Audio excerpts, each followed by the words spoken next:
Okay, I think we can go ahead and get started. Let me say again, good afternoon, everyone, and welcome to CALA's third regional learning event focused on climate adaptation programming in Southern Africa. We're very happy you've joined us. My name is Tom Spangler, and I work for Save the Children as Activity Director for CALA, or the Climate Adaptation Learning Activity.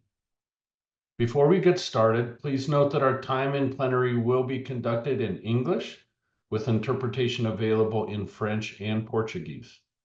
To select your preferred language, please click on the interpretation button on your Zoom menu and select either English, French, or Portuguese. If you'd like to see a live transcript, you can click the button at the bottom of your Zoom screen that says CC and select Show Captions. You can click this button again anytime to hide the transcript. If you're able to, we'd love to see your faces, and so ask that you activate your camera when possible. And most importantly, please make sure to mute yourself when you're not speaking. For those who are joining using a nickname or partial name or phone number, please take a second to rename yourself in the list of participants in your Zoom screen, including your full name and organization, as this will help us assign you to the correct breakout rooms. Last but not least, please note that the plenary sessions today will be recorded. And if you need any tech support during the meeting, please reach out to anyone with CALA next to their name in the chat box.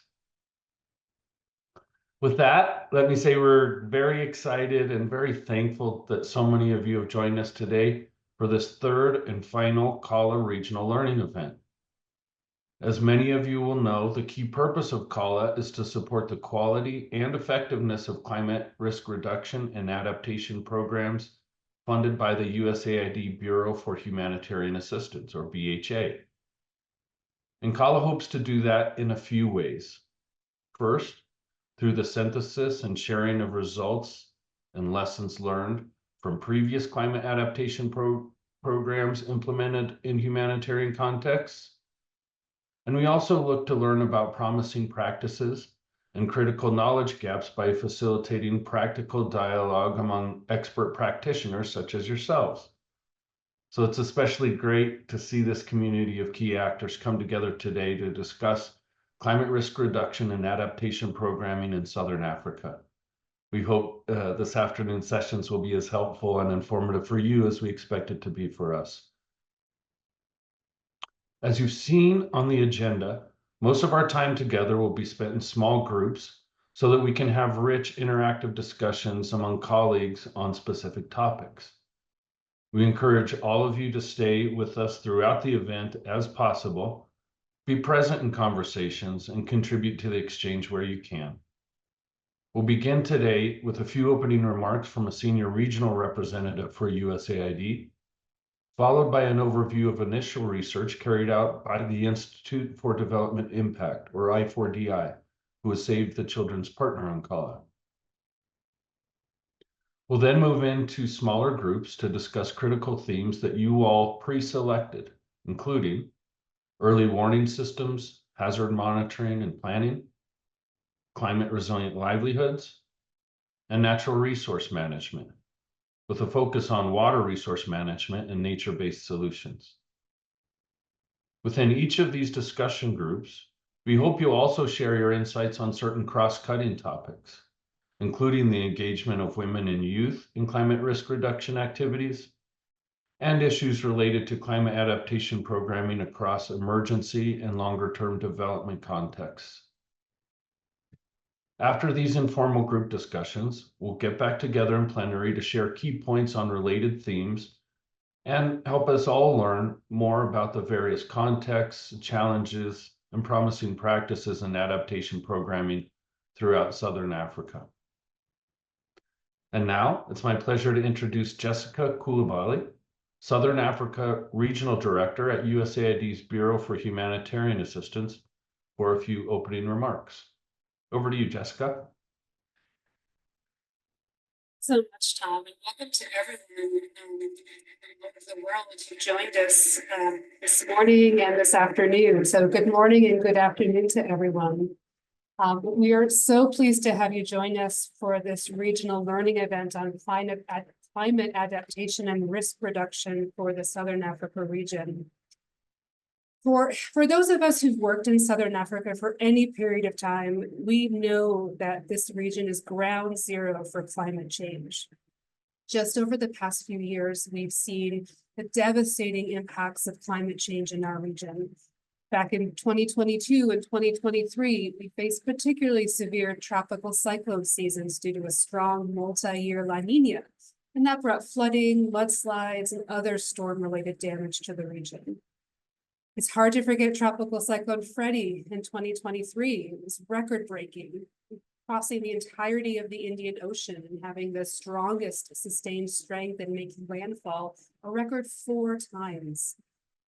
And then this past year, followed by an El Nino, which resulted in severe crop conditions in some countries facing, across the region, facing upwards of 70% crop losses. We're seeing that weather patterns are becoming increasingly difficult to predict and more extreme. And this year, scientists are predicting another La Nina event, which could again bring severe storms to the Southern Africa region. So we're finding that the resources required to prepare for, respond to, and recover from these climate-induced disasters is staggering.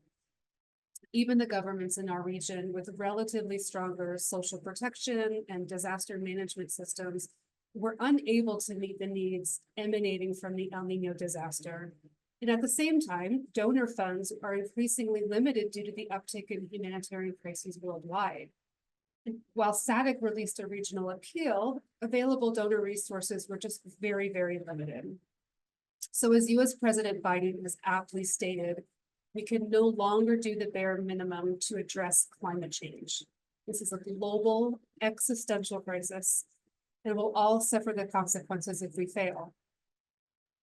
So the purpose of coming together today, again, is to create an interactive forum to share learning and best practices, programmatic experiences, challenges, and opportunities in climate adaptation and risk reduction programming in humanitarian context.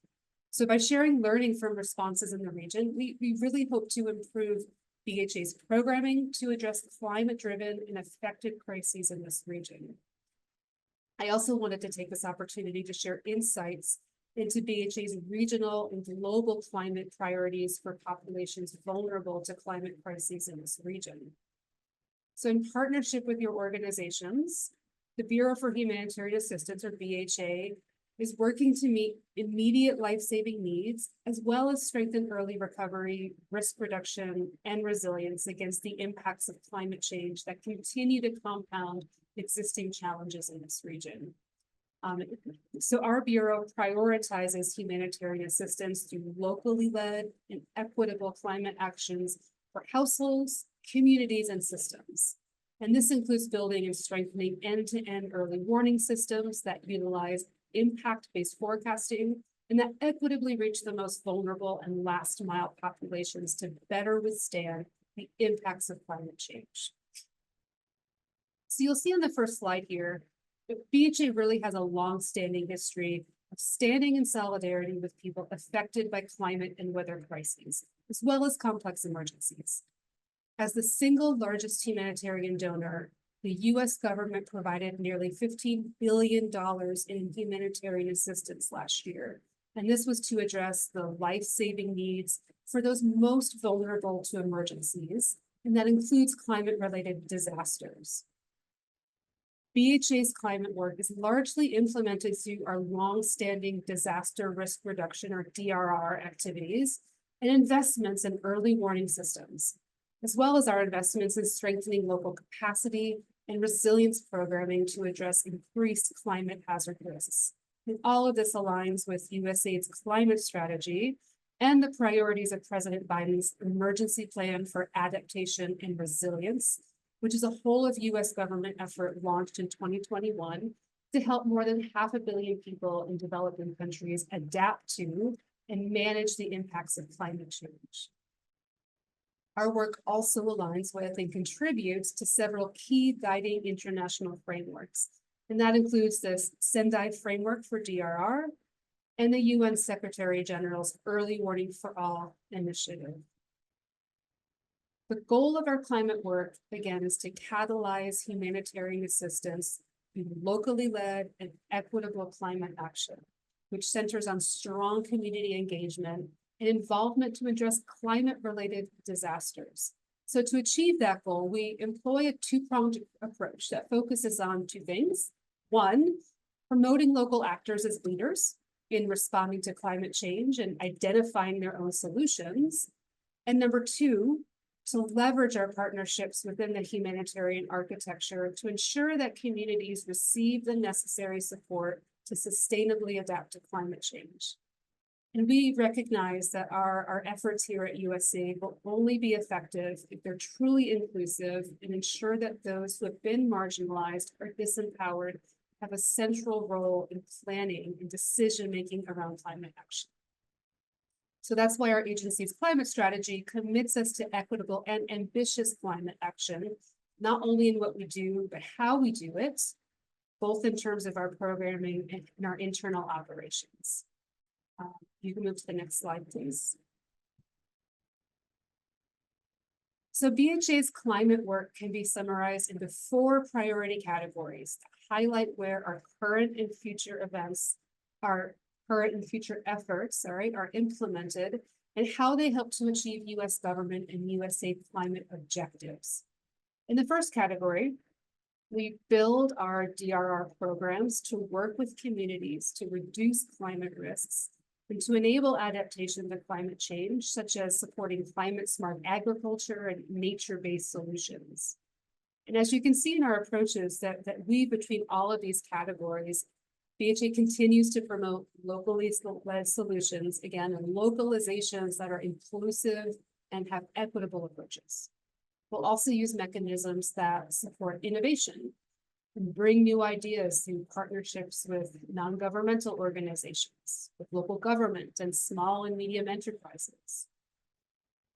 In the second category, our risk reduction and resilience programs will build the knowledge base to address climate across the humanitarian development peace nexus, or HDP, with a particular focus on climate displacement, engaging national and local partners on climate and DRR activities through co-creation, and advancing our global convening power to advocate for climate-related solutions across the HDP nexus.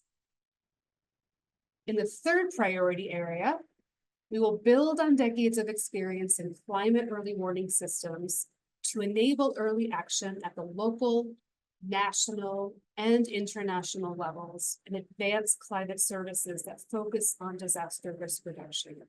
And this includes things like supporting global multi-hazard early warning systems that strengthen government and community resilience through early action, improving government's ability to plan for and respond to climate-related disasters through risk-informed decisions, and building the capacity of local universities in key regions where we work to conduct climate humanitarian assistance research.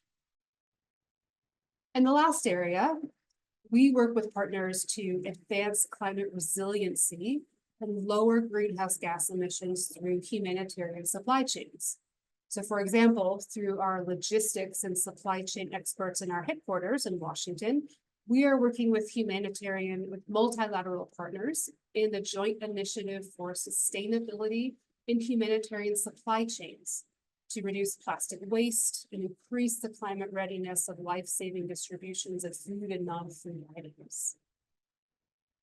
Next slide, please. So BHA is aiming to incorporate climate adaptation into all types of our assistance and across all sectors. These priorities are to be achieved during emergency responses by interventions focused on the 4 things on this slide. First, integrating shock responsive mechanisms into response programs. Second, building climate smart approaches to response actions. Third, strengthening coordination between humanitarian, development, and peace building assistance. And lastly, by adopting climate resilient designs in shelter and settlement activities. Next slide. So BHA plans to support strengthened climate-sensitive disaster risk reduction in Southern Africa region by developing innovative climate adaptation solutions in high-risk communities, building capacity to reduce impact, prepare for and respond to new and emerging climate hazards, by supporting host governments to create inclusive plans, strategies, and policies to reduce climate risk, by strengthening early warning systems in vulnerable communities, and by enhancing anticipatory actions to reduce recurrent impacts of climate risks.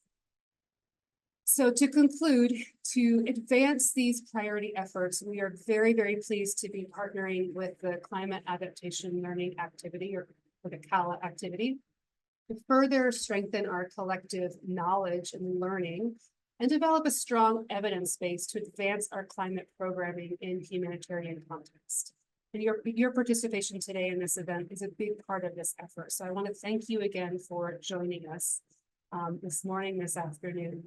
We really do value you taking the time to share your experiences of what works in your countries and your regions, what needs to improve. The ability to learn from one another is very important, and to offer valuable insights on the complexities of this work. This isn't easy stuff. We realize that. And the purpose is really so that together we can continue to improve USAID assistance for the most vulnerable people in the region and to help break the cycles of crisis that we see today. So with that, I want to thank you again for your participation. And back over to you, Tom. Great. Thank you very much, Jessica, for offering that overview. There's no doubt it's very helpful for framing today's discussions, including the more detailed discussions we're about to get into our discussion groups. But thanks again for offering that on behalf of BHA. Now I'd like to introduce you all to my colleagues, Lauren Ropp, Director of Sustainability and Climate, and Guido Corno, Climate Change Advisor at I4DI. We've asked Lauren and Guido to help set the stage further for our upcoming discussions by sharing just a few high-level insights I4DI has helped generate thus far through CALA. Hi, Lauren. Thanks for joining us. Can you tell the audience a bit about I4DI's specific role in CALA? Of course. Thank you, Tom, and hello to all the participants. It's with great pleasure that I'm here with you all, calling in from Washington, D.C. So the Institute for Development Impact, or I4DI, is leading 2 of CALA's 4 core objectives. The first objective is a desk review of BHA's climate adaptation programming, where we've been tasked with identifying and distilling the most common interventions, challenges, lessons learned, and knowledge gaps across BHA's portfolio of work, with the ultimate aim of creating a shared understanding across implementing partners and within BHA on climate adaptation approaches. The second objective that I4DI is leading is a complementary meta-evaluation in which we're identifying and analyzing the most rigorous evidence of previous and ongoing climate adaptation programming in humanitarian contexts. We're using BHA and non-BHA performance and impact evaluations for this effort. So we're using this evidence to provide rich insights into effective means of addressing climate risks across the full range of humanitarian assistance programming, with the aim of providing actionable insights to BHA and its partners. So I4DI's role on CALA really builds on our extensive organizational experience designing and leading climate-focused research and evaluations with USAID and other partners across the world. Over to you, Tom. Okay, great. Thank you very much, Lauren. I know that I4DI is really in the thick of the meta evaluation now, and that in itself is a very involved process.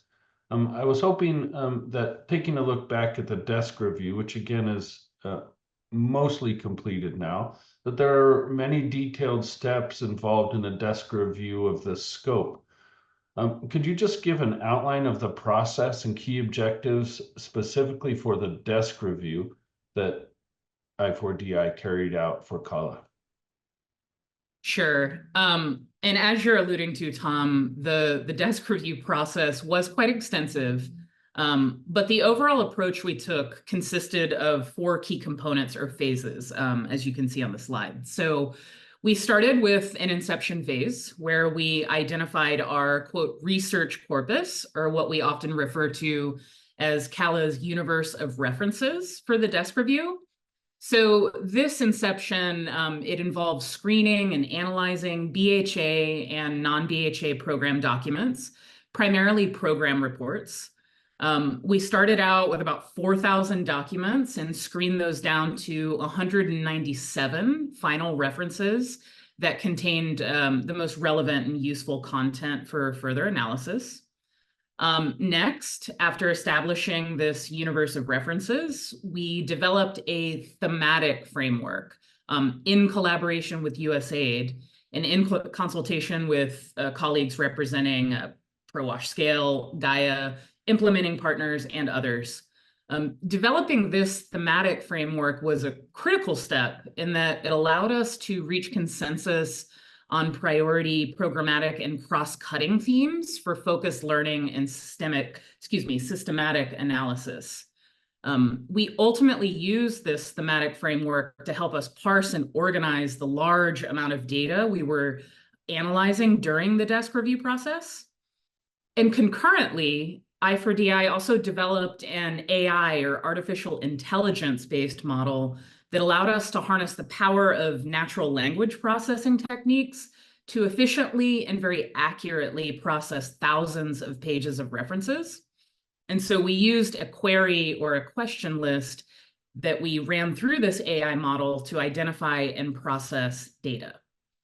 Now, finally, during the final phase of analysis, synthesis and reporting of the findings, we augmented or complemented this AI model with additional human climate adaptation expert analysis to process the findings that ended up in the desk review itself. And I would say we carried out this process with the goal of answering several key questions.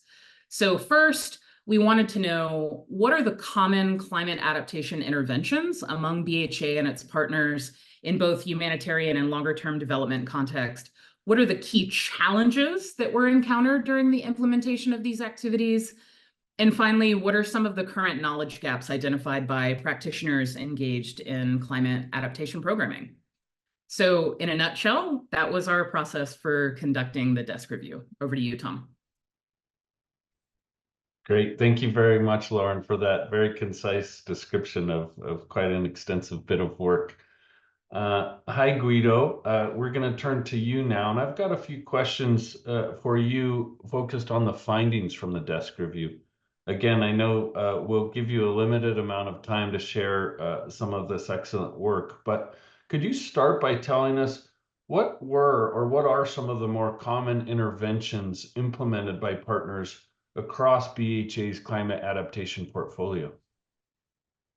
Sure. Hi, Tom, and everybody. Glad to be here. Hopefully my connection is strong enough. I'm calling you from a rural area in Algeria, but I'm so glad that this is happening and be able to share some of the experience. So in relation to your question, what you see here in the slides is a very succinct summary of the common intervention, which I would like to highlight in 3 main buckets. The first bucket would be in terms of capacity building and capacity strengthening. So what we saw through the analysis that 2 common interventions were related to the capacity strengthening of local governments to integrate adaptation needs in their planning, as well as capacity strengthening at the community level to build on existing capacity, but also to integrate the adaptation and climate adaptation angle to their particular agricultural resilience to drought activities. The second bucket relates to what we define as a more applied or implementable activities, and those relates to one, economic empowerment of communities in order to diversify their income and their financial strength as a mean of adaptation strategy, in particular in terms of increasing crop and livestock production. So in case of different shocks by climate at different scale, they're able to sustain those shocks, as well as access to different local and regional markets, again, to increase their economic diversification as an adaptation strategy. The second applied activity was in terms of DRR, disaster risk reduction intervention. Everybody in the audience is familiar with that, but in this particular case, we saw the DRR linked to ecological system, environmental sustainability, particularly to improve water access. And as we heard from the USA, Jessica before, water is such an important part in the region we are looking at today. And finally, the last bucket we saw was in relation to the community at large, so community organization, community partnership, where we saw that kind of partnership building to cross fertilize different adaptive capacity ideas as well as intervention was a common intervention to make sure that, again, adaptation was taken in consideration from a BHA perspective. So again, that's very quickly, but I'm sure we'll be sharing more once the desk review will be made available, Tom. Okay, thank you, Guido. Yes, very difficult to characterize the range and the depth of some of these climate adaptation interventions, but yeah, you've done an excellent job in summarizing that for us. As Jessica alluded to, this is obviously very difficult, very challenging work. And a lot of the challenges experienced are going to be specific to certain contexts or activities. But Guido, I was wondering if you could similarly try to summarize what are some of the more common types of challenges that you encountered in your desk review of BHA-funded climate adaptation programming? Sure. Maybe you go in the next slide. Oh, thank you. So again, let me highlight three main buckets or three main areas, and there are a few common challenges. All the challenges can be overcome. Just want to make sure that the message is clear. Some of these challenges are definitely overcome. The first one, I would say, from a technical perspective, we did see that data in terms of climatic and environmental data in certain cases either not available or inadequate, meaning not at the range of scales that we would like to use for planning. So inadequate data at the local level, as well as some of the insufficient data time series that will allow for a better short to medium term planning. The second bucket in terms of challenges was related mainly towards coordination among different partners on the ground, as well as local government. And then that's a common challenge that we saw, meaning that sometimes the planning of the different partners, they were not in sync. Sometimes the coordination required a very fast pace from different partners that were not able to absorb that kind of activity. And lastly, there are others, but we did see that a common challenge is that given the difficulties there to address some of the climate vulnerability in humanitarian assistance, it was also try to move at a fast pace by creating a good regulatory environment within the local institution and local public also policy to make sure that these activities are uptake at a faster pace. Again, these are challenges, and the last one I would like to mention is that BHA is very much focusing on gender balance in the program, and in some cases we saw that the gender balance was maybe not taken fully in consideration. However, they were putting in place activity to make sure to recognize that. Again, these challenges can be overcome, and I'm sure will be overcome. But in a nutshell, those are the challenges we saw through the desk review. Okay, thanks again very much, Guido. I think as you pointed out, a lot of this will be familiar to implementers, to practitioners who've been doing this difficult work for some time. But still, obviously, there's a tremendous amount for us to learn about how to implement effective climate risk reduction and climate adaptation programming. So I wanted to ask you a final question, Guido. Based on I4DI's review of program documentation, could you tell us what you saw as some of the key lessons learned or some of the more prominent knowledge gaps that are still out there regarding climate adaptation and climate risk reduction programming?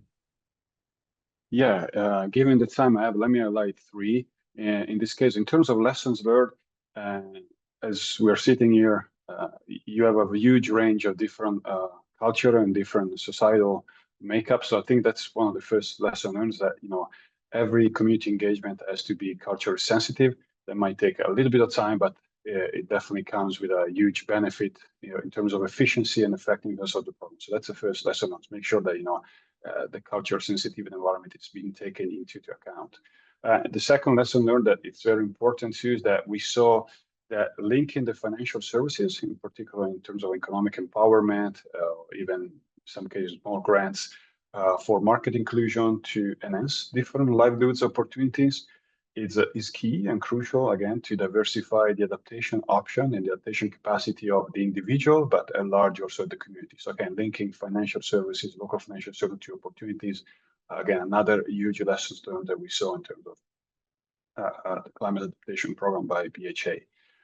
If I might point it out, two knowledge gaps that, again, can be definitely overcome, and I saw there is a session on this. One is in terms of nature-based solution, on nature-based approaches to DRR. There's been a huge discussion in the community what this means in terms of BHA, what actually means, how can we be done. So the knowledge gap here is actually trying to work out at which scales and what kind of nature-based solution might work to disaster risk reduction. This would be very much locally details in terms of where we are, but I think that was a knowledge gap that can be improved. And finally, another one in terms of knowledge gap was in terms of how we link, successful models and effective models to the different scales from national to subnational climate adaptation policy. Again, maybe a bit of a longer time scales, going from a humanitarian system to early development or early resilience building. But again, how do we make that step? We saw that it was a bit of a knowledge gap. There are others here on the slide, and I mean, I'll be happy to talk more maybe in some of the breakout rooms. I don't know, time is short, but again, that's what we found. Okay, thank you very much, Guido, and thank you, Lauren, also. We really appreciate all the work I4DI has put into this desk review. And as mentioned, we look forward to sharing the final public version very soon. We realize we've been doing a lot of speaking ourselves to start this event, and we want to make sure that you all as participants have plenty of time to share your own experiences related to these and other climate adaptation issues. So we'll spend more time in our groups to dive into those that are most pressing for you all in the Southern Africa region. But before we do, we wanted to just take a minute to acknowledge the diverse contexts and experiences present in the room, as well as all the technical expertise that you all are bringing. So you'll see on your screen a QR code that I'm going to invite you to scan using your phone, or if you prefer using your computer, just click the link that was just shared in the chat. And let's take a moment to answer the following question. Think back on what you've just heard from USAID and the I4DI team, and just let us know what resonates most with you, given your role in the context you work in.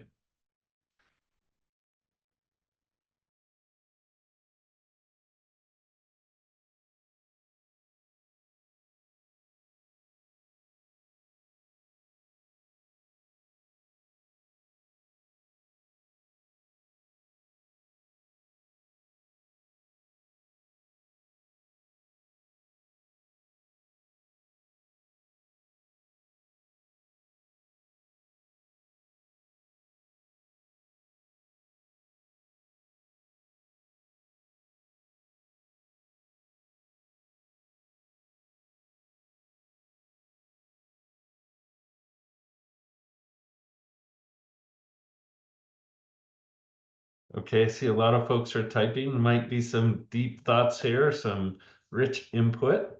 The first that appears to me is the importance of contextualization. Obviously, that is going to be really important and a key aspect of the conversations once we get into these discussion groups.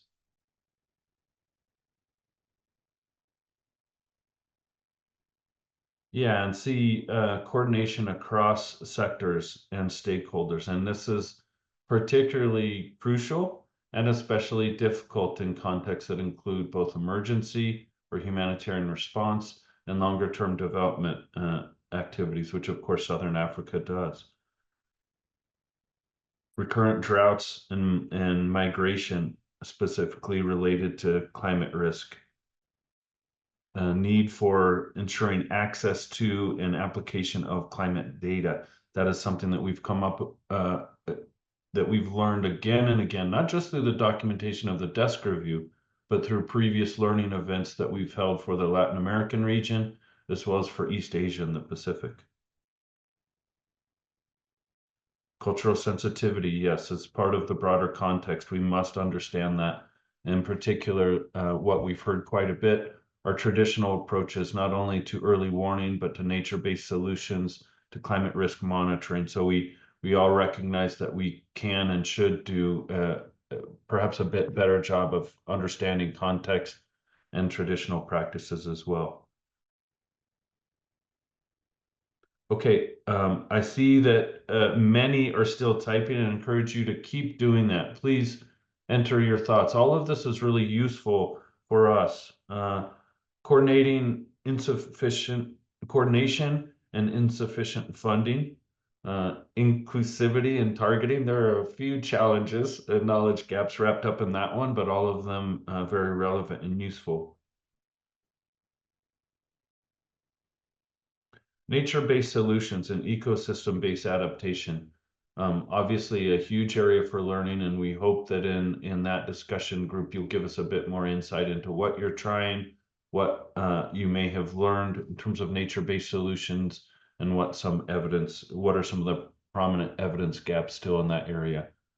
Again, encourage those of you who are still entering your thoughts to keep doing that. We will review these key points. Leave it to say, I think that today's conversations is going to very much focus on these areas of interest that you've expressed here.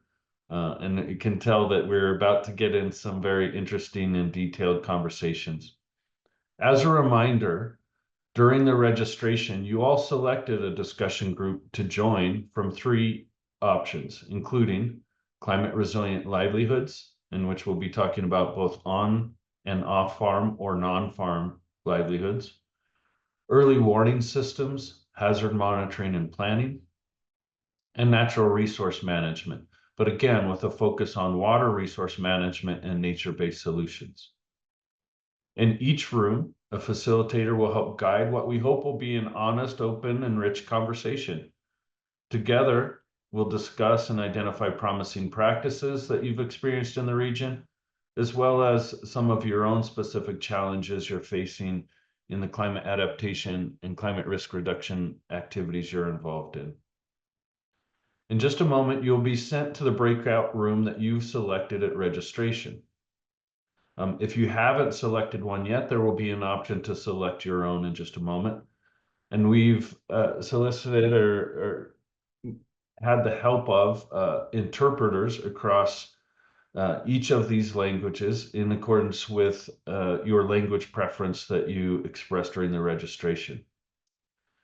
So we had intended to have 2 different climate resilient livelihood groups. I think based on our numbers today, Suzanne or Bella, correct me if I'm wrong, I think we will have just 1 climate resilient livelihood group, noting that there may be a need for facilitation in that group. I think we will have both, while the main group will be facilitated in English, we'll have both Portuguese and French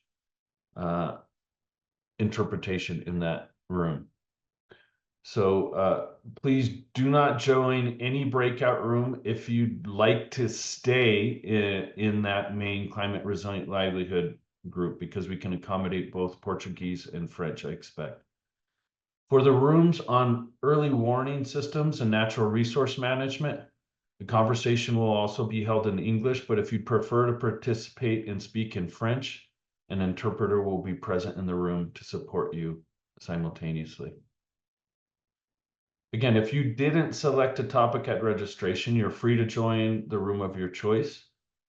And the instructions to join the breakout room you'll see on the screen now.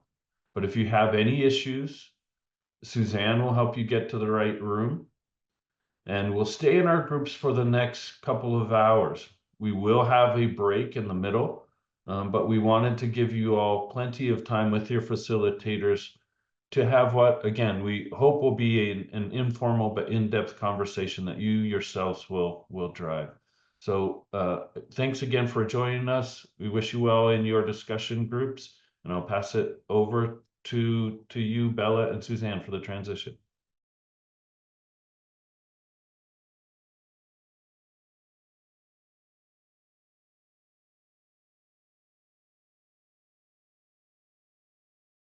Okay, I see some interesting points coming up here. I think some that I saw in previous groups as well. So one, I think broadly that caught my attention and I think is focused here is on, say, for instance, adoption or promotion of new technological practices.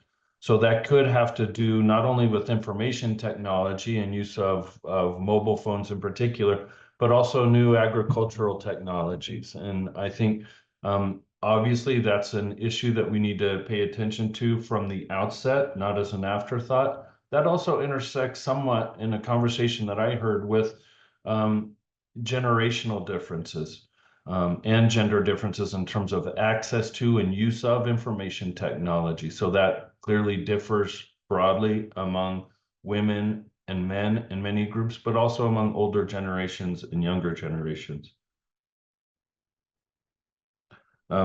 Just understanding, I'm seeing here the importance of understanding context and the specific roles of different groups, not only within the household, but within the community, and access to specific resources that they have. So thank you very much for all of this input, and please do keep it coming for those of you who are still typing. See the importance of clear and robust targeting.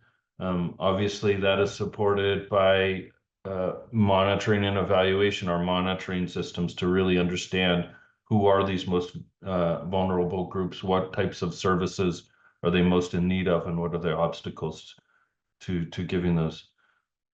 Okay, thank you very much.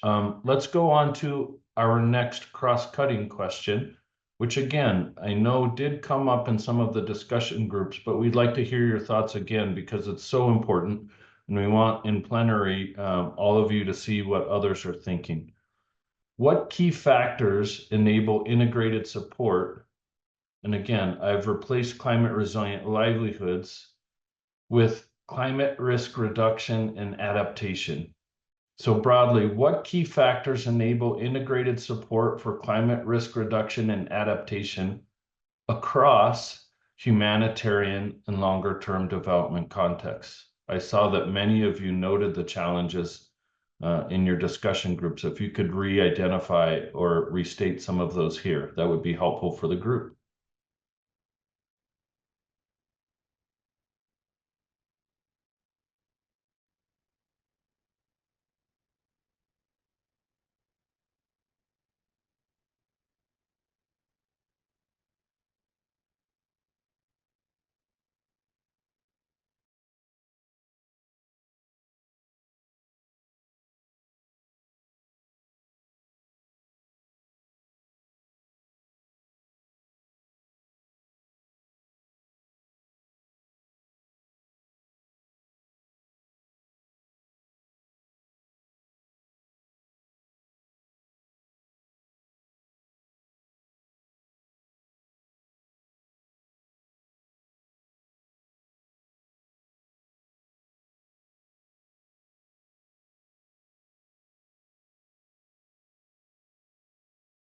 And I may have done this during our last question, but I want to offer it here. If anyone is comfortable coming off mute or feels like they would like to explain a little bit more of their comments here, please feel free to do so. Just raise your hand and you can do that. I ask because I think seeing a comment, increased coordination between actors. Yes, I think this is clearly difficult. We know that there are different sets of actors in humanitarian versus development contexts. But if there's any more insight, what about that coordination? Which factors either promote or inhibit coordination among those actors? Patrick, yes, go ahead. Yeah, so that's something that we talked about in our group was just the You know, that's traditionally that humanitarian actors have systems set up for coordination and through the clusters, but inherently that means that you don't have those development actors, and so it's hard to have that longer term layering when you're not in those daily discussions with them. And then a lot of onus gets put on individual actors, and so it's personal relationships that you have with someone else that then is relied on. So the there's some, you know, situations, I think Madagascar is a good one, where they're starting to develop the more of a nexus focused coordination system, so that you are not only aware of who's there, but you can also say, okay, here's the gaps, and you can share information in those coordination meetings instead of just relying on the humanitarian coordination, because I think that's where you create a lot of those gaps and you don't get the longer term solutions or the longer term options for that. Excellent. Thank you, Patrick. Yeah, no doubt that's a common challenge. So thanks for weighing in on that. I wonder if anyone else might be able to come off mute and describe a situation in where you feel this coordination was done relatively well, relatively effectively. Can anyone take some time and just share an instance where humanitarian responses and development responses in a climate affected context were relatively well coordinated?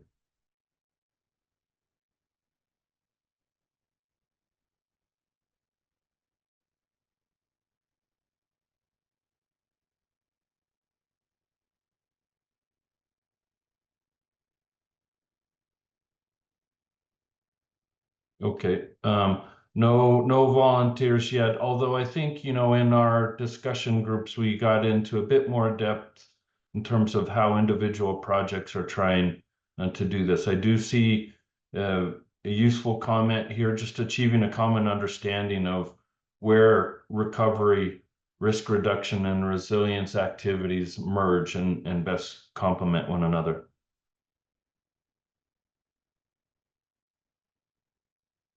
Motivation came up as a key issue, in particular, how to sustain some of these climate responsive or climate adaptive activities after a project ends or after specific resource support may come to a close.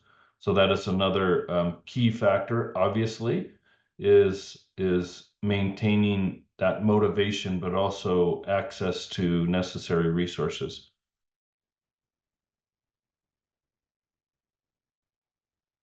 Any other thoughts here that anyone would like to make you don't see listed? Please do feel free to raise your hand and add more detail if you'd like.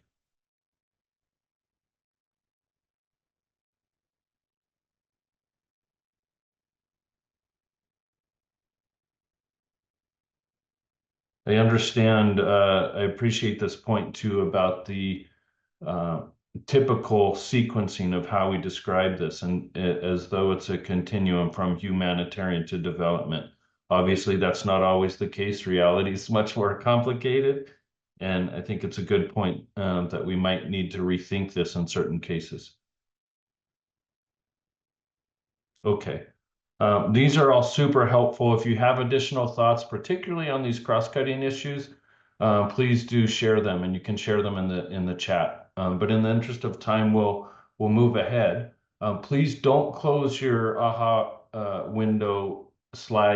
your AHA slides window yet, though, because we're going to be using that again here very briefly.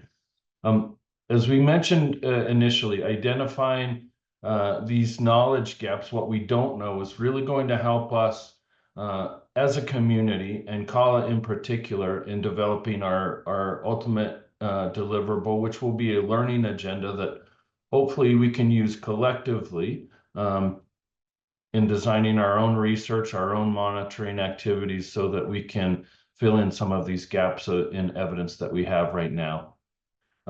Towards that end, we'd like to hear a brief report out from each of these thematic groups. And in particular, we'd like to hear from the spokesperson from each of these groups, what you discussed collectively as the promising practices with your respective themes, some of the common challenges that you encounter in your own activities, And again, what you have prioritized as some of the key areas for learning going forward. So let me start with the first breakout group, which I will point to as the Climate Resilient Livelihoods group. I know that we had thought we may have 2 discussion groups there. We only have 1. So over to the Climate Resilient Livelihoods group spokesperson to share what you've come up with in terms of promising practices, challenges, and evidence gaps. Thanks. Hi, everyone. I'll be reporting on behalf of the Climate Resilient Livelihood Group. My name is Ifia Ajekum, and I'm with ADRA International. So in terms of what is working well or promising approaches, we focused on agroecology and integrated climate smart agriculture techniques, particularly when it comes to training of communities and farmers in these techniques. And we recognize that in the long run, these are very much beneficial, although they do take time, and it takes time for farmers to realize the value that they bring. So uptake can be a bit slow at the onset. We also looked at the use of seed varieties that are responsive to climate shocks, especially in the context of extreme droughts, that are very helpful and allow for early on-take. And then we talked also about use of village savings and loans associations or community savings and loans groups, as it helps to mobilize funds that are particularly useful in addressing immediate needs at the onset of a shock or a climate shock or crisis, and allows households to then be able to adapt quickly and make the needed investments in adapting their livelihood activity or ag activities. We also did recognize that some of these also do fit well in terms of good programming practices or good agricultural practices, but depending on how they actually do contribute to a climate-induced problem or shock, then they could also be termed as helping to address a climate need and being climate adaptive or responsive in that context. And then when it comes to the main challenges in maintaining productivity, some of the main challenges that we looked at were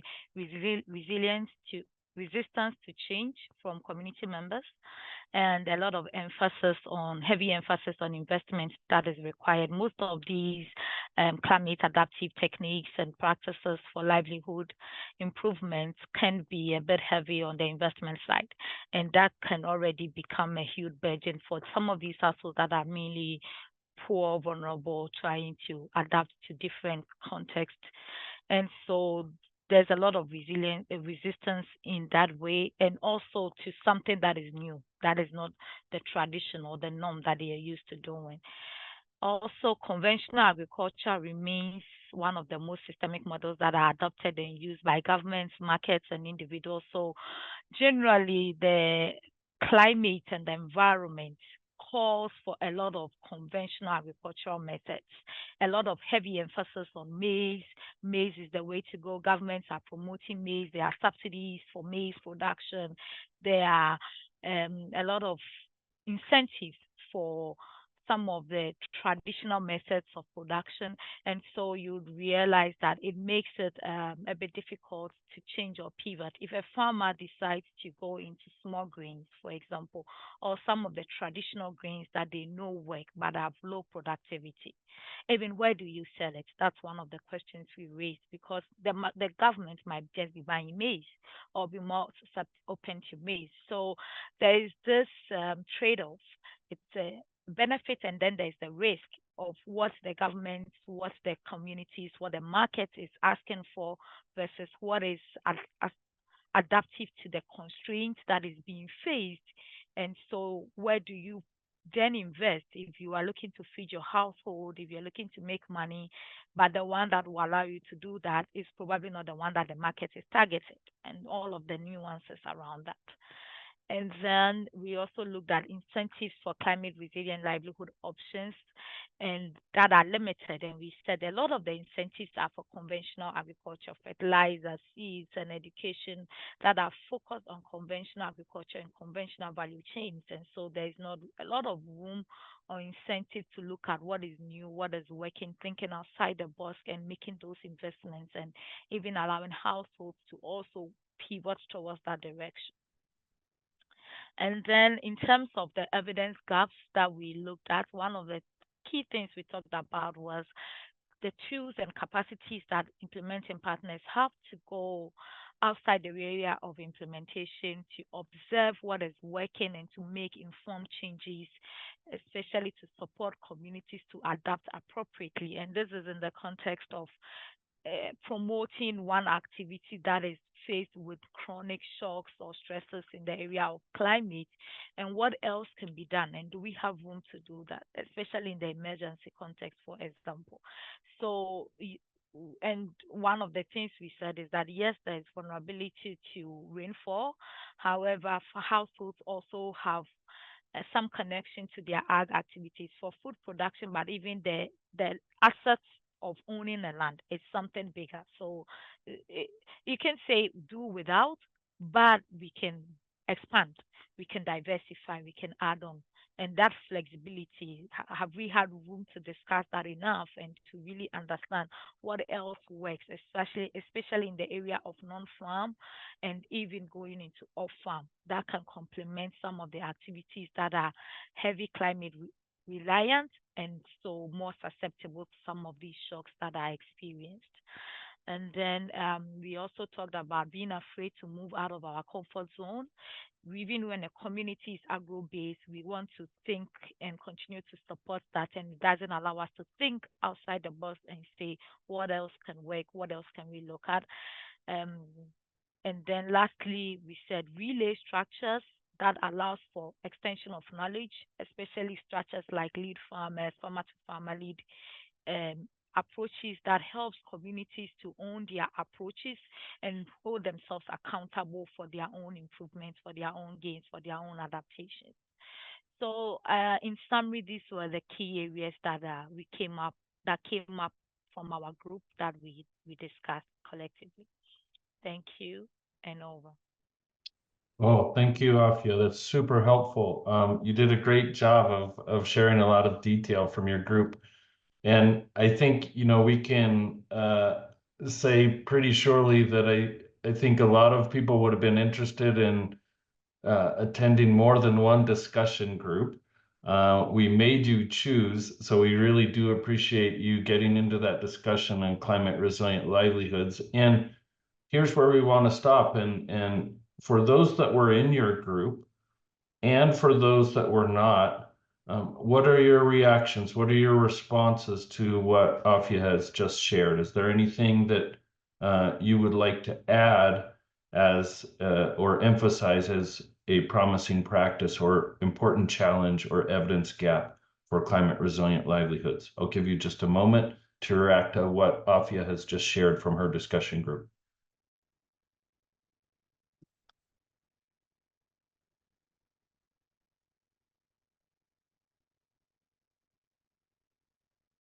Here would be a time as well, if anyone has questions of that discussion group, if you weren't in it, or if someone was in that discussion group and wants to come off mute and clarify or add to anything Afia has said, please feel free to raise your hand and do so.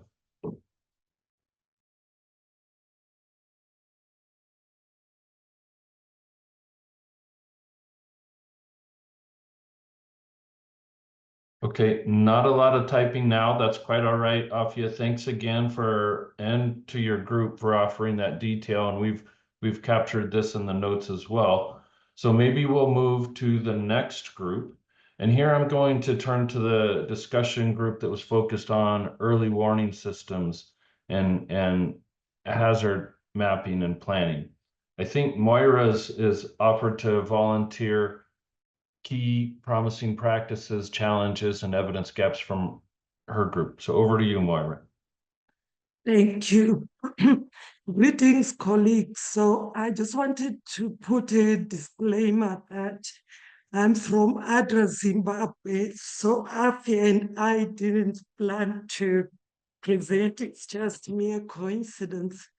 So I'm representing my group on early warning systems, hazard monitoring, and planning. So I'm just going to share some of the top level discussion points that we came up with. So I'm going to start off by looking at promising practices. The first one was including contingency funding within BHA awards to respond to needs which might arise throughout the life cycle of a project.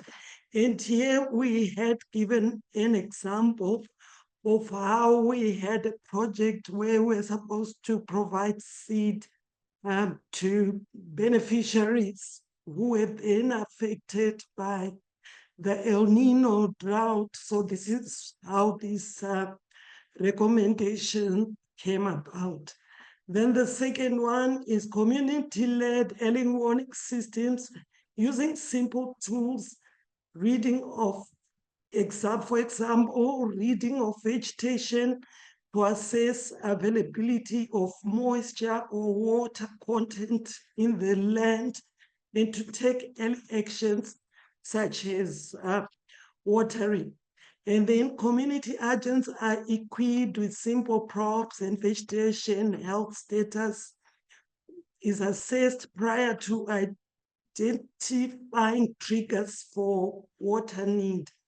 This approach aims to make local decisions for local risks. So this is where you could use technologies like GIS maybe to also see the groundwater levels that are available. And in the case where communities may be using boreholes, for example, you can actually monitor the groundwater levels using these technologies. And then the third one is community-based disaster risk management training, starting from district, ward, and village-based committees, where early warning messages will then be sent about impending climatic disasters. We've also learned that with recurrent droughts, it is important to layer alternative solutions, e.g. village savings and loans, which saved many this El Nino drought season, whose crop had totally failed. We also spoke about the interpretation of weather information to local communities as being key rather than radio broadcasts. This maybe can be exemplified by weather reports that we get from major radio stations and TV stations as well, which cannot be interpreted by our community members who will be trying to serve. And then working with national meteorology agencies to support vulnerable communities in accessing, understanding, and using seasonal forecasts. I think this relates to my previous point as well. And then supporting extension services to issue agromet advisories for farmers and sharing those through community focal points, and also supporting communities establishing their own early warning systems based on existing communications channels and systems. I think to summarize this, letting the communities develop early warning systems that they can understand and contextualize, sometimes even in their own languages. And then we went on to look at the challenges, and we identified major ones as being making knowledge resources easily accessible in language and using contextual examples that are relatable and applicable and at the right time for taking action. So we're looking at, spontaneous dissemination of this knowledge to communities so that, they can actually be helpful in them not being affected by disasters. And then establishing an early warning system with risk information that people trust and which relies on both scientific focus and indigenous knowledge. And also get communities to contribute on shaping advisories that will work for them, engaging with every group that will need the information, including children, women, and other people living with vulnerabilities. So in a nutshell, this is the slide that explains the discussions that we had. We had like a lot of contributions from our Malawi colleagues in Mozambique, from Zimbabwe. So yeah, it was very insightful. Thank you very much. Moira, thank you very much for sharing all of that. Again, sounds like a very good discussion with people directly involved in early warning systems work in Southern Africa. So thanks for sharing what your group discussed. Again, I just want to open it up, and we can use AHA slides here. And this gives you another option. If you have immediate thoughts, questions, observations, anything you'd like to emphasize from what Moira just said, please feel free to use the AHA slides. Or if you'd like to, again, raise your hand. I will try to see it this time. And feel free to come off mute and ask your question to Moira and her group, or make your point yourself. I'll give you a few minutes to think about what she's shared about the early warning systems discussion.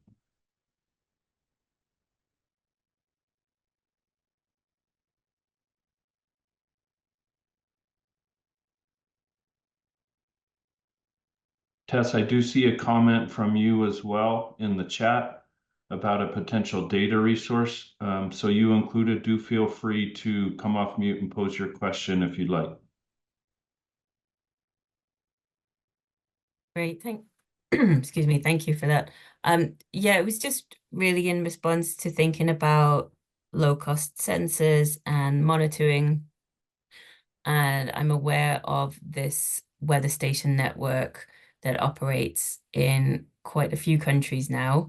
So it's looking if maybe that network or similar networks might be useful. Are they generating the kind of information that would be useful to people? Thanks. Thanks, Tess. I'll leave that for practitioners to answer. And while maybe someone is responding to that either verbally or in the chat, I'll turn to you, Emma. You have your hand raised. Please go ahead. Thanks very much. Thanks very much for Moira for excellent presentation from our discussion. So just a couple of thoughts that given me time to think about the areas that we raised. One is on this area around, we had promising practices, we had about linking with existing early warning systems and existing channels for communication. But on the flip side of that, there was also a challenge because those existing systems also have some challenges for perhaps marginalized groups such as women to take part in. So just thinking about how maybe they overlap promising practices and challenges. And similarly, there was quite a lot of discussion about the need for much more localized data to support local communities to take action, and thinking about, okay, maybe there's a need for investment in national monitoring systems, but the key role that communities can play in aligning with national systems. So just thinking about some of the kind of cross-cutting issues in terms of the challenges and promising practices. But thanks again, Moira, really great.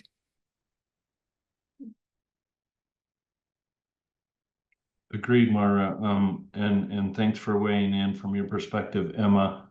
I think just kind of following that lead, I wanted to maybe pose a question, see if there is anyone who might shed some light on this. we've learned, again, through this conversation, but also through similar discussions in Latin America and East Asia, the importance of early warning systems to not only acknowledge, but to do what they can to incorporate traditional knowledge and traditional means of early warning systems.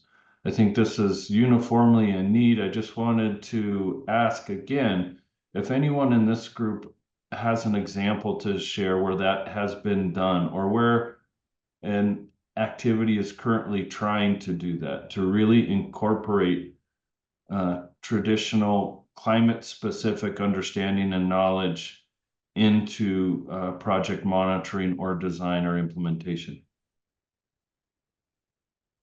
If so, please do share.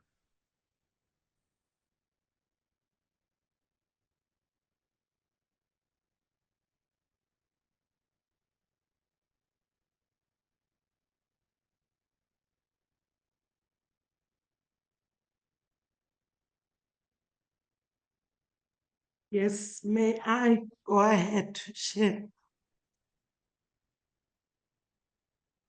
Go ahead, Moira.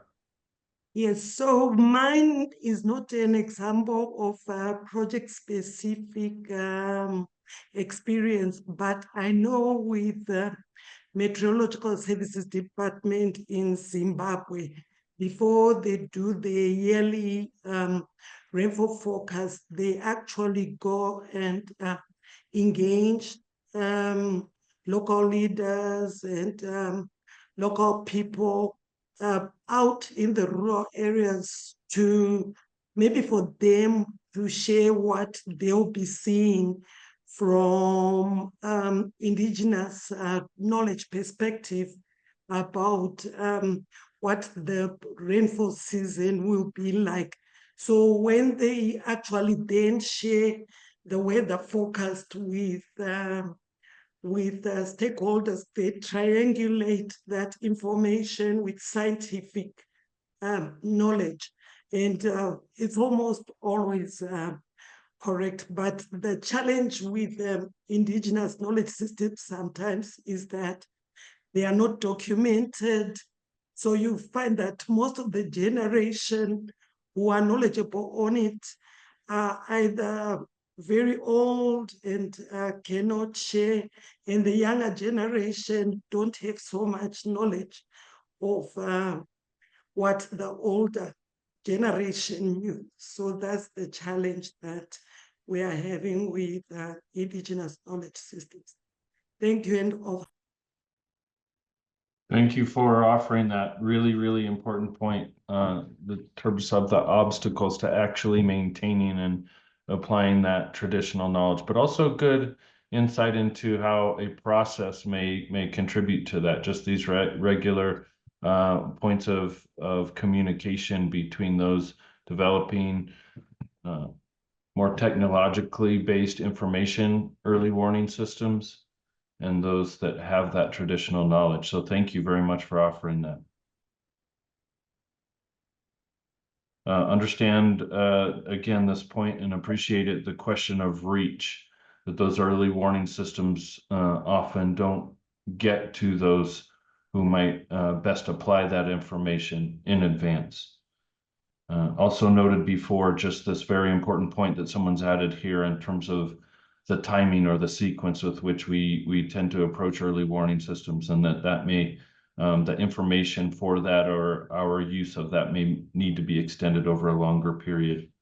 And I also see that both Fundi and Paul offered good examples in response to my question in the group. So I think for now, unless Fundi or Paul, you want to come off mute, we'll rely on notes from that discussion group.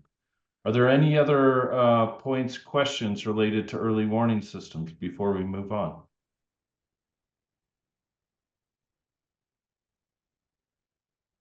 Okay. Well, yes, Carl, go ahead.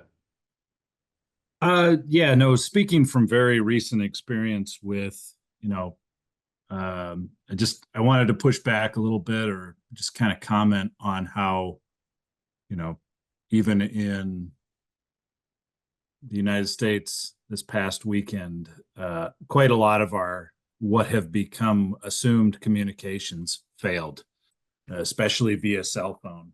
And yesterday, when I was leaving where I live because of lack of power and water, all of the information was being shared through a radio station. You know, people were actually getting most of their information, and these are not small. These are not, these are relatively big towns are getting most of their information through DJs on a radio who are not prepared but are doing the best they can. And so, I think we have to be cognizant of there are things that work. And if we keep chasing around all these technological solutions, we inevitably leave people behind, and those themselves are not resilient. Whereas we do have a lot of these, we do need to focus on these sorts of kind of older technologies, and also rely on communication within communities, networks that there are existed and trusted, and inhabit those. So sorry, I lost a lot of faith in communication this past weekend. So thank you. Yeah, with good reason, and no need to apologize. I think that's an excellent example, very timely, and relevant. Thank you. Patrick, go ahead.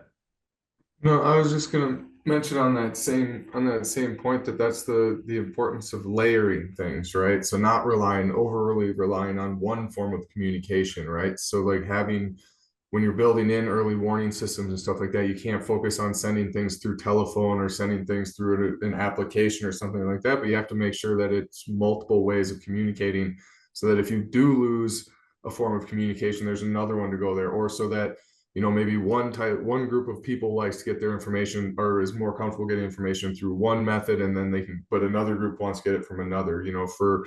I work for an organization called Global Communities, and we have an application that was developed for pastoralists in Kenya and Ethiopia, and it works really well.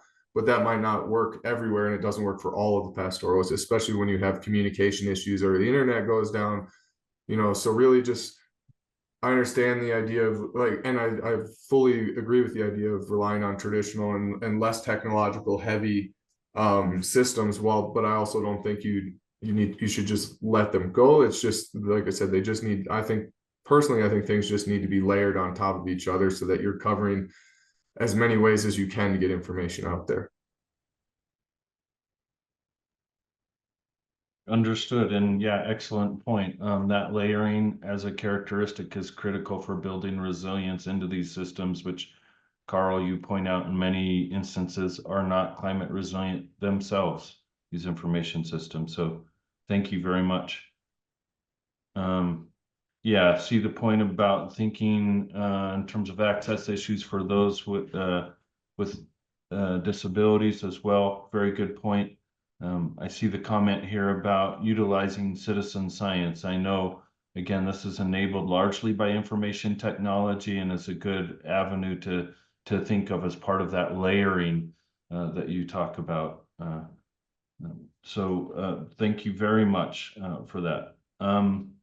Any other questions related to early warning systems? Any other thoughts people would like to raise? Either from those in the discussion group or others who were not part of it.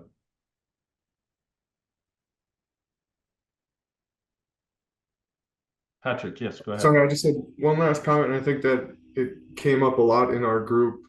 I just wanted to mention it, is that what we talk about is there's a lot of the focus traditionally has been on really the rural climate adaptation and climate resiliency, but there's very little information about urban practices. And as more and more people are driven to move to cities, it's something that would be interesting to hear more about, both for livelihoods, off-farm livelihoods, as well as for early warning systems, because what's needed in an urban area might be different than what's needed in a rural area. And so we didn't have, I didn't have any solutions or have any experience with it, but it would just be interesting if anyone has experiences with more urban climate resiliency and climate change programming.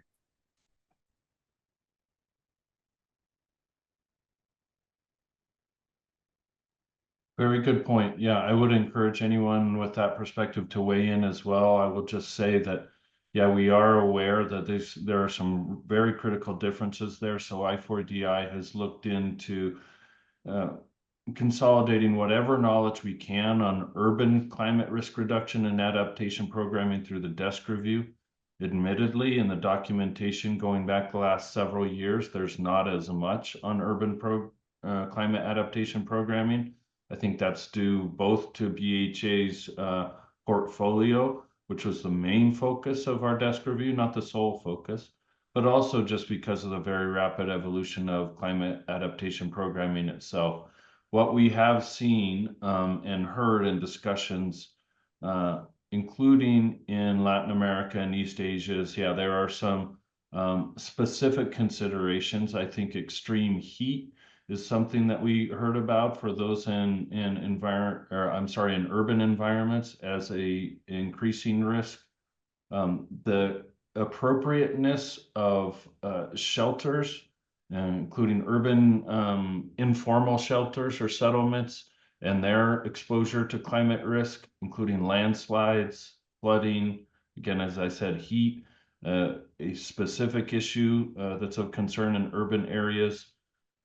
Wash, sanitation. I won't go too far out on a limb and trying to describe what these considerations are. I think there's technical folks here who understand them, but Patrick, very much appreciate your point is that for all of these, there are some important differences between rural and urban programming, and given kind of demographic shifts, we need to be very attuned to those urban climate risks and effective responses as well. So thanks for raising that point. In the interest of time, I'm going to move ahead so that we can get a report out from our third and final discussion group. And that's the discussion group that was focused generally on natural resource management, but most specifically on water resources and nature-based solutions. So I don't know who's volunteered for this group, but over to the NRM discussion group for a readout. Charles, looks like you're it. Yeah. Okay. Yep. I'm in the hot seat. So I'm actually sharing, I think Julius is actually going to share out on the challenges portion, but for some of the promising practices,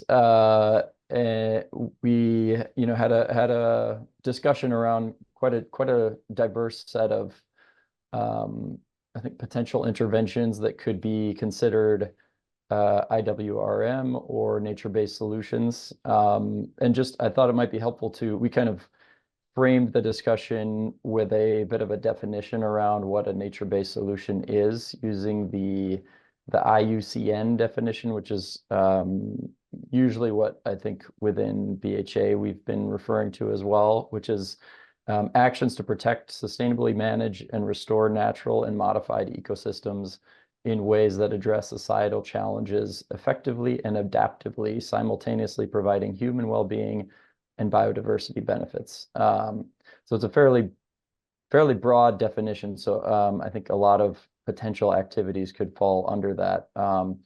But we kind of voted and highlighted these three on the screen as what those in our group saw as particularly promising practices or approaches, I guess, towards incorporating IWRM, NRM, nature-based solutions into activities. And the first one is really around, I think, the importance of working at the community level and to manage resources collectively. And this was, a point from one of the RIFs in Madagascar. And also the importance of having clear incentives for that kind of collective action. And at least in this case, it was around food for assets and providing direct support to participants, and particularly looking at how to be inclusive of the most vulnerable as part of that support. So we didn't get into a big discussion around this particular activity or what specific types of nature-based solutions or water management was supported, but I think the point is clear around the importance of having incentives for collective action. Another point, and this is outside of the region actually, but or another example, I think really touches on some of the challenges, but also opportunities of looking at different types of stakeholders, research institutions, private sector, as well as donors and local communities. And this was from Mali as a USA project that I was partly involved with, working on shea butter production with local women's groups, women's cooperatives, and kind of integrating that into farming systems. And there was actually kind of research incorporated around how does incorporating trees impact pollination and production of other crops. And then there were linkages to the private sector, private investment through kind of processing of shea butter for cosmetics and things like that. So thinking broadly about what types of stakeholders might potentially benefit from a kind of integrated approach. And then another, I think, point on just community participation and engagement being particularly important in this. I mean, kind of similar to, I guess, the first point, but in a different project around mangrove restoration, also in Madagascar. So yeah, I think I'll end there. But it was interesting to hear some of what people considered nature-based solutions, and then the different types of ways you can actually think about implementing and who's involved. Thanks. Thank So I you very much, suppose- Charles. Julius, are you going to take over now? Yeah. And speak to challenges. Okay. Thanks, Charlie, for doing the nice side. So on the challenges side, challenges that our group identified, first is, simply put, the governance is really hard. Governance of nature-based solutions is tricky to pull off on a watershed scale or a landscape-wide scale. Watersheds rarely follow political boundaries, especially the small boundaries associated with a single village or community. But coordination at a larger scale is often necessary to achieve real outcomes for natural resources and water resources. But maintaining that degree of cohesion and governance is not often invested in or really examined beyond the assumption that it will continue to happen. There are a couple things we raised on this point that were worth discussing. First, that investments in governance structures can't ignore the fact that elite capture of power can happen if we're choosing to go through existing structures. Sometimes those will be built on unequal or marginalizing power structures within communities. And so a lot of work is required to make sure that inclusion is being considered. Second, which is sort of at odds with that, is that if we're piling on more and more governance on top of existing structures that communities already have to deal with, we have to recognize that governance is a lot of work. Especially for people who are spending so much of their labor just trying to feed themselves and their families. So we can't simply assume that people contributing $1 or $2 to a water user committee or a natural resource board is indicative of long-term buy-in. That is something that requires a lot of ongoing work. So the second thing we highlighted that is a challenge is the conflict between investing at a household level and expecting landscape level outcomes and solutions to challenges. We've recently got a lot of focus on household level outcomes and resilience through things like the graduation approach, but that has also come with a reduction in the amount of attention that we can pay to strategic thinking at the landscape level or the community level. And it would be good to consider how we can still bring in those community level strategies with long-term resilience planning.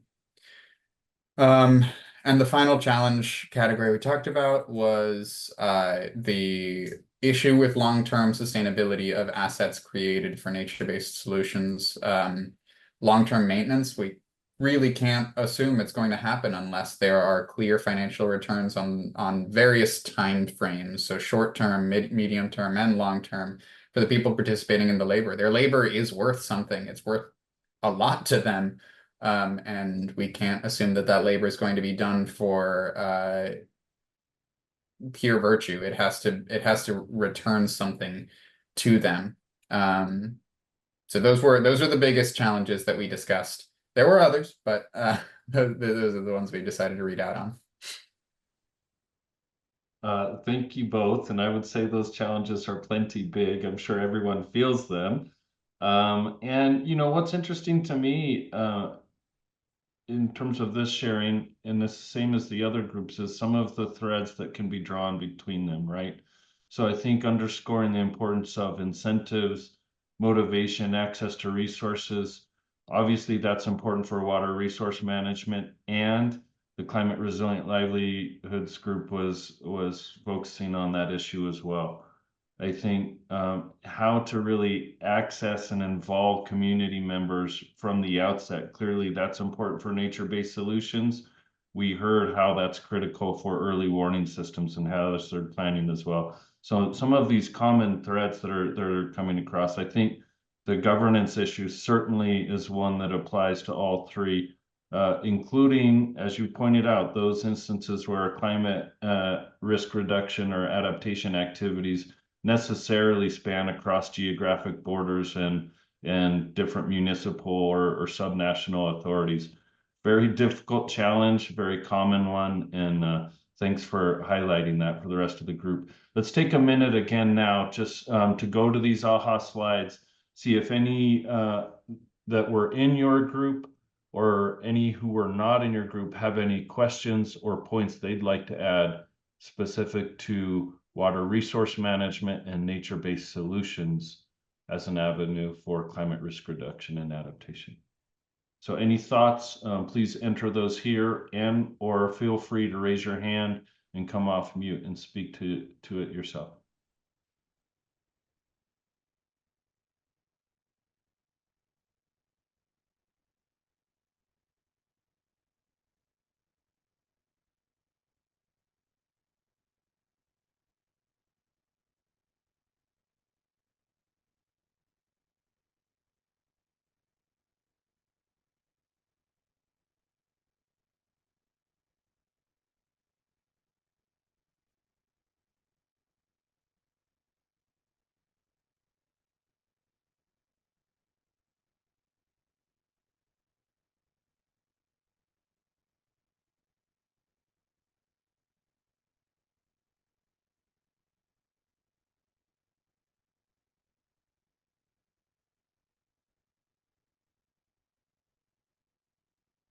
I see some folks are typing. I'm going to give them time to finish that.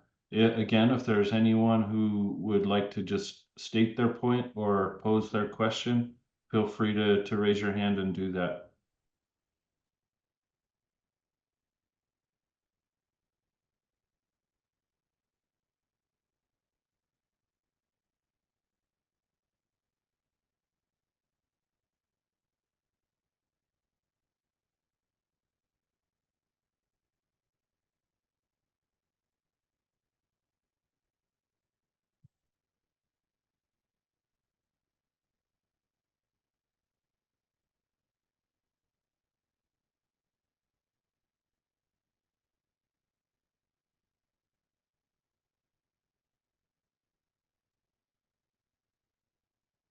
Thank you for whoever entered this point about our tendency to become very siloed, and in particular with regard to natural resource management and our approach to either crop and or livestock production.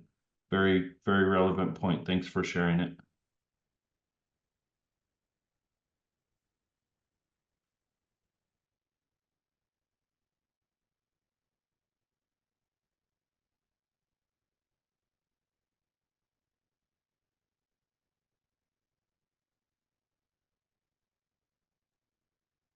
If there are any others, please type them in or come off mute and make your point yourself.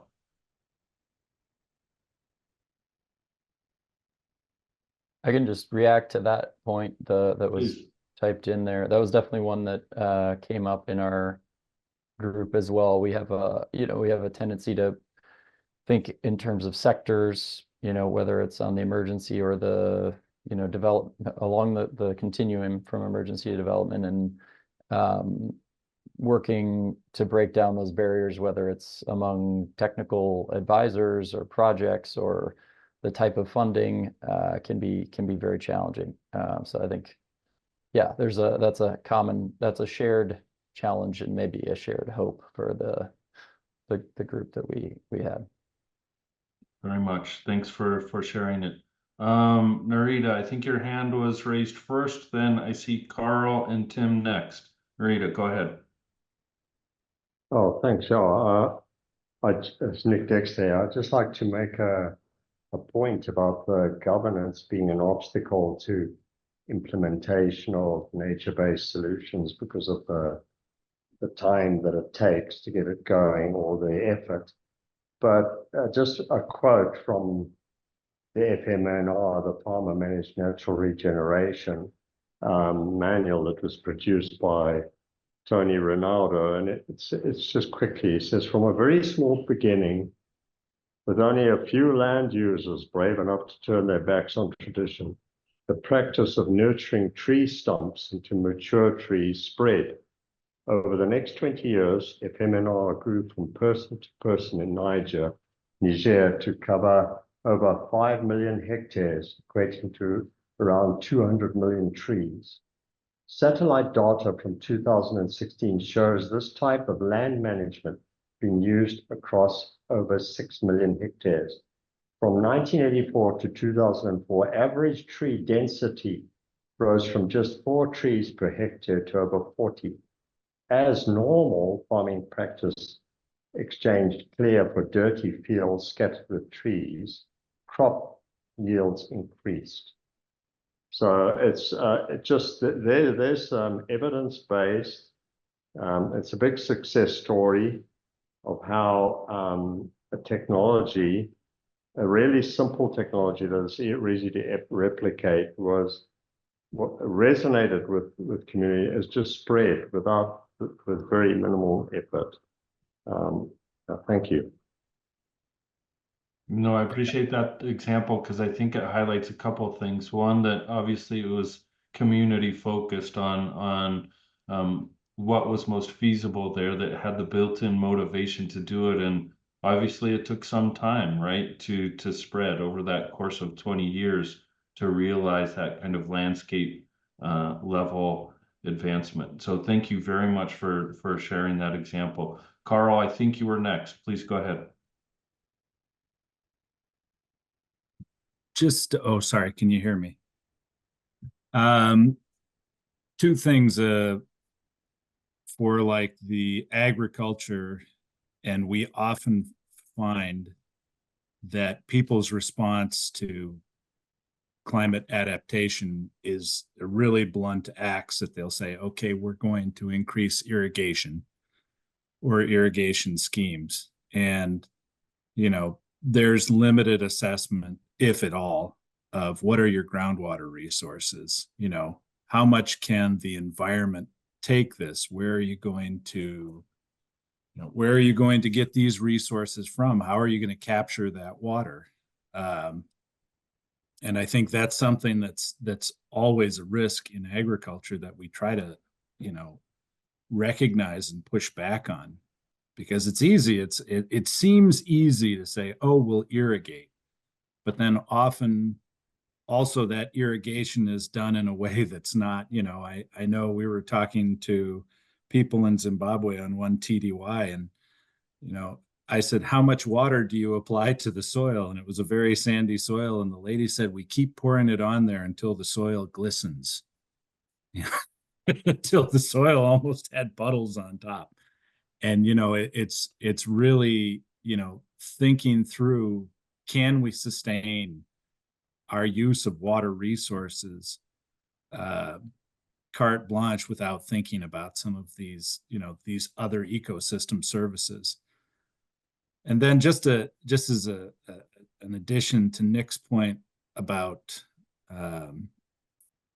farmer managed natural regeneration, I think it's critical to note that farmer managed natural regeneration, yes, Tony did a lot of work, but at the same time in Niger, there was a policy change around ownership of trees.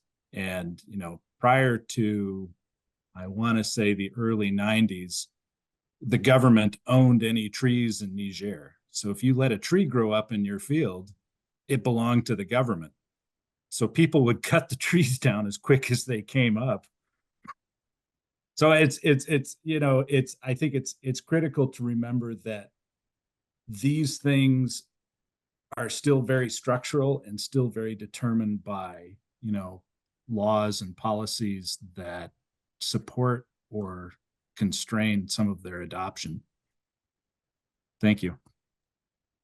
Thank you, Carl. Very helpful again for that input. In particular, yeah, it really strikes a chord, your acknowledgement that before proposing some of these solutions, we need to make sure that we thoroughly understand the context. And maybe that is through doing appropriate hydrological assessments or through different market surveys to make sure that, yeah, again, these solutions actually are feasible over the medium to longer term. Thank you for that and other points you've made. Tim, please go ahead. Yeah, I think I wanted to echo some of the points that Carl made, but I've been working in the member district of Mozambique, and it's sort of a buffer zone in between the conflict areas in the north and sort of more stable areas in the south. So we get a lot of IDPs. We were running a project that included agroforestry, watershed management, but horticulture as well, beekeeping, a really multifaceted project. But I think the main curses for success were hinging on horticulture production. And it was one of the key markers for whether we would get success. And we all understand that because horticulture means a quick return on, you know, on agricultural outputs. But what was not done in the first place was understanding the watershed in that region.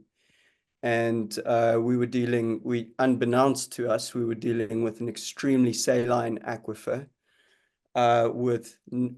and this was known to us, zero running water, so no municipal water, no electricity, extraordinarily limited road access. And I think it would have been so helpful to understand critically the time and the place for that section of the project. So when it came to water, trying to tell people that they needed to grow brassicas and lettuce, you know, which are very thirsty crops, in an area where they're drinking salt water and where we go through an 8-month drought, and mainly the water that is being harvested is from riverbeds, and that is the only fresh water that you have. And it's supposed to be going towards people's drinking water. And we faced a major challenge with that, but we had the flexibility, luckily, to pivot onto the agroforestry. And we just found immense success within the agroforestry and within trying to improve traditional crops that are drought tolerant.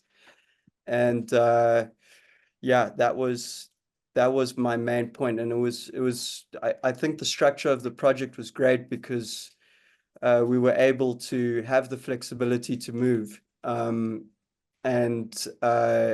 find success. One example was the cassava, integrating nitrogen fixing pioneer species like pigeon pea and castor oil into into a cassava cultivation model was incredible, and it buffered against erosion. It increased water infiltration. We saw a marked increase in the yield from the cassava, and that is the staple crop for that region. It is the food security crop. So yeah, that was my point. Thanks.